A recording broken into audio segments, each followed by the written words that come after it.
I'm Stefan Immler, an astrophysicist at NASA's Goddard Space Flight Center. I'd like to take you on a tour of two nearby galaxies in our cosmic neighborhood, the large and small Magellanic Clouds, as captured in ultraviolet light by NASA's SWIFT satellite. These images are the highest resolution wide-field surveys of the galaxies at ultraviolet wavelength. Both of these galaxies are less than 200,000 light-years away, and each contains a few 100 million stars like our Sun. If you live or travel to the southern hemisphere, you'll see both of these galaxies as faint cloudy patches in the night sky. Both galaxies orbit our own as well as each other. Of the two, the LMC is physically larger and nearer to us than the SMC. Their messy shapes are a product of gravitational interactions between them, tidal forces from the much bigger Milky Way, and internal processes like star formation. In visible light, we see a mix of sun-like stars, along with pink patches that mark star formation regions, where hydrogen gas is set aglow by the light of young stars. These are especially prominent in the LMC. Viewed at higher energies in the UV, the LMC looks very different. This wavelength blocks out the older stars, mostly showing those less than 500 million years old. These galaxies are relatively small, but they're also very close to us.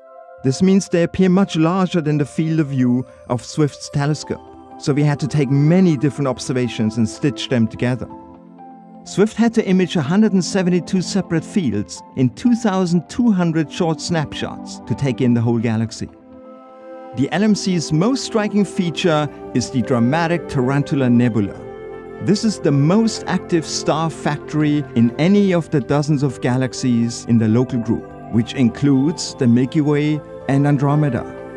Thousands of stars form each year within cool, dark molecular clouds.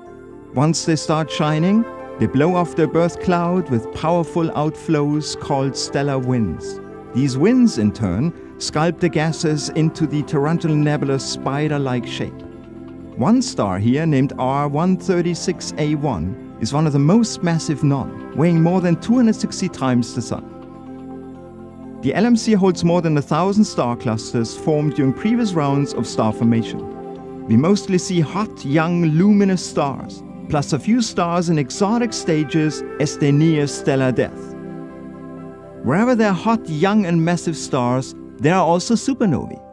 In 1987, the closest stellar explosion in more than 400 years occurred in the outskirts of the Tarantula Nebula. Even 26 years later, the afterglow of the explosion remains detectable in the ultraviolet.